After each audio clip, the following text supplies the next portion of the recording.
नमस्कार, माधुरीज किचनमध्ये तुमचं खूप मनापासून स्वागत आहे। मी तुम्हाला आज कोकणातली पारंपरिक रेसिपी करून दाखवणार आहे। त्याला आम्ही सांदण म्हणतो। माझी आई नेहमी करायची, ही माझ्या आईची रेसिपी आहे। हे बघा, अशा प्रकारे मस्त हेल्दी सांदण मी बनवणार आहे। खूप छान लागतात। झिरो ऑइल रेसिपी म्हटलं तरी चालेल। अशी मस्त रेसिपी करायला आपण सुरुवात करूया। तांदळाचे सांदण बनवण्यासाठी मी इथे 1 वाटी तांदूळ घेतलेत। बघा, ही मोठी वाटी आहे। ते तांदूळ मी आता स्वच्छ धुवून घेते। हे तांदूळ मी स्वच्छ धुवून निसट ठेवले चाळणीमध्ये आणि आता हे वाळवून घेते। हे तांदूळ मी एका टॉवेलवर आता वाळत घातलेत। हे फार सुकवायचे नाही, थोडे सुकले, एकदम कडक नाही करायचे, थोडेसे सुकले की ते मी दळून घेणार आहे। आपण या वाटीच्या मापाने हे घेतलं पीठ तांदूळ घेतले होते ना, आणि तांदळाचा हा रवा करून घेतलेला। तर याच वाटीच्या मापाने 1 वाटी पाणी आपण तापत ठेवूया। म्हणजे या भांड्यामध्ये 1 वाटी पाणी मी तापत ठेवते।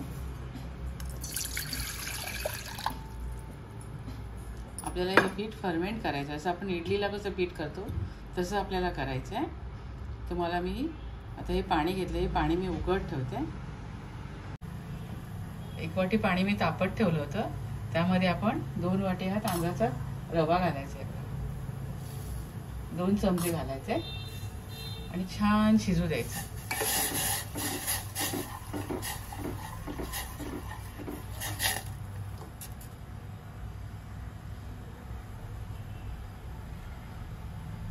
आपल्याला हा तांदळाचा रवा भिजवताना लागलं तर आपण अर्धी वाटी गरम पाणी यामध्ये घालू शकतो।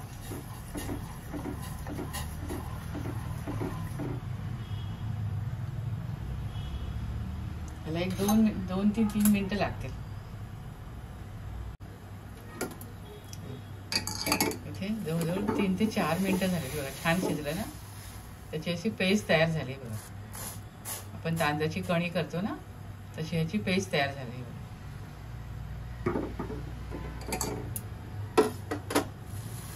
आता मी गॅस बंद करते आणि हे मिश्रण थोडं कोमट झालं ना की आपण पीठ भिजवूया। हे बघा, तांदळाचा रवा आणि पाणी मी शिजायला ठेवलं होतं, हे बघा शिजून झालेलं आहे ना, आणि आता गारही झाले, कोमट आहे। हे कोमट आहे तोवरच आपल्याला हे तांदळाचा रवा याच्यामध्ये भिजवायचा आहे। आपण याच्यामध्ये हा रवा घालून घेऊया।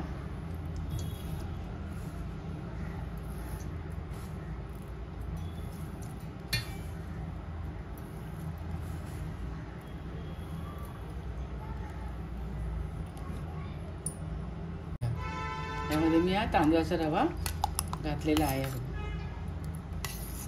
आणि एवढीच कन्सिस्टन्सी पाहिजे, म्हणजे भिजलं नाही याच्यामध्ये हे की ते अजून कमी होईल। आता याला आपण छान एक स्मोक देऊया।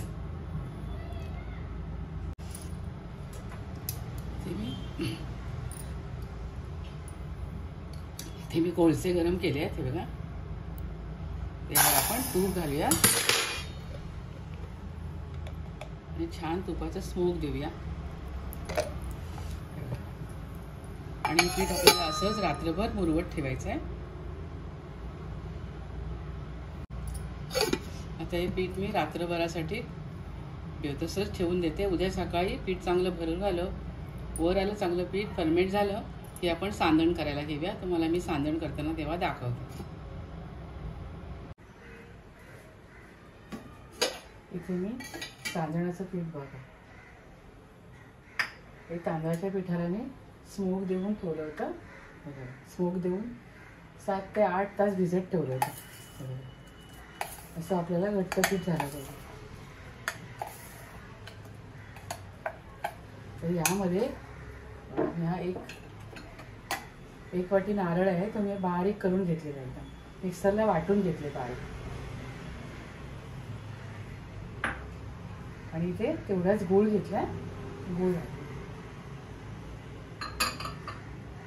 वेलची पावडर घेतलाय आणि चिमूटभर मीठ घेतलं। आता हे सारं आपण छान मिक्स करून घेऊया।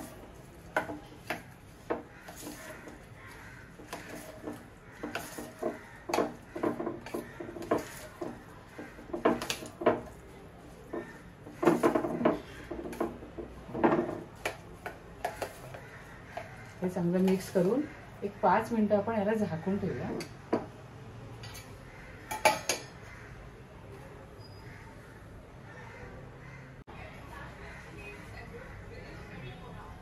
इथे सांडणचं बघा हे मिश्रण मी तयार केलं. गूळ पण छान मिक्स करून घेतलं आणि इथे वाट्या घेतल्यात मी. त्या वाट्याला तेल लावून घेतलं आणि या मोदक पात्रामध्ये बघा पाणी तापत ठेवलं. त्याला त्याच्यामध्ये सांडण करायचं. असं वाटीमध्ये आपल्याला, तुम्ही मोठ्या वाट्या असेल तर मोठ्या वाटीत पण करू शकता किंवा प्लेटमध्ये पण करू शकता.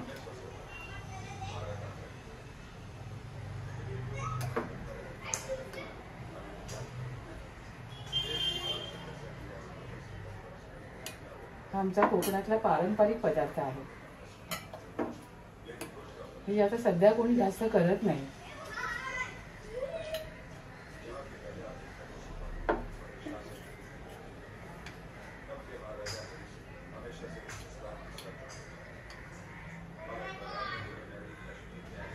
आता आपण मोदक पात्रामध्ये बघा पाणी उकळायला ठेवलं.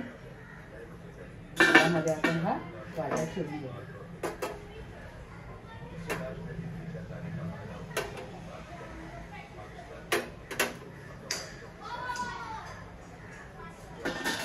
आणि एक 15 मिनिटांनी आपण सांडण आपण झाले की नाही बघूया.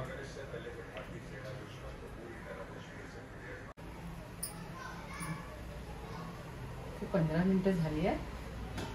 आता आपण आपले सांडण झालेत का बघूया. हाताला लागत नाहीत म्हणजे आपले सांडण तयार झाले. आता आपण हे काढून घेऊया.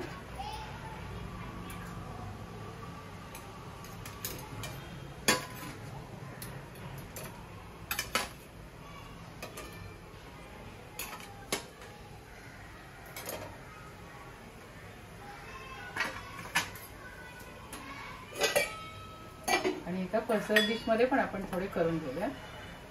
ह्या डिश मध्ये मी करून घेते.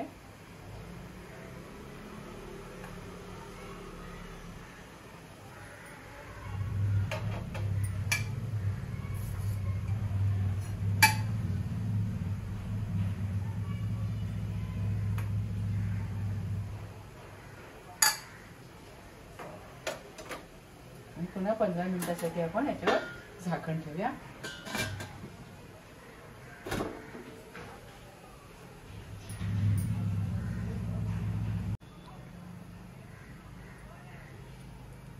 इथे आपले सांडण आता हे गार झाले बघा. हे असं मी चमच्याच्या सहाय्याने असं काढून घेऊ.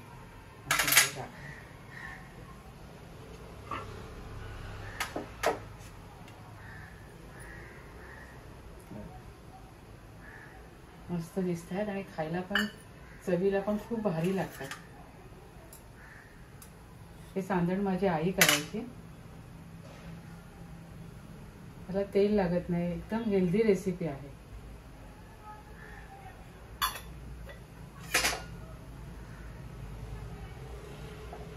हे तुम्ही चटणी बरोबर पण खाऊ शकता किंवा असंही खाऊ शकता कारण गोड आहे ना.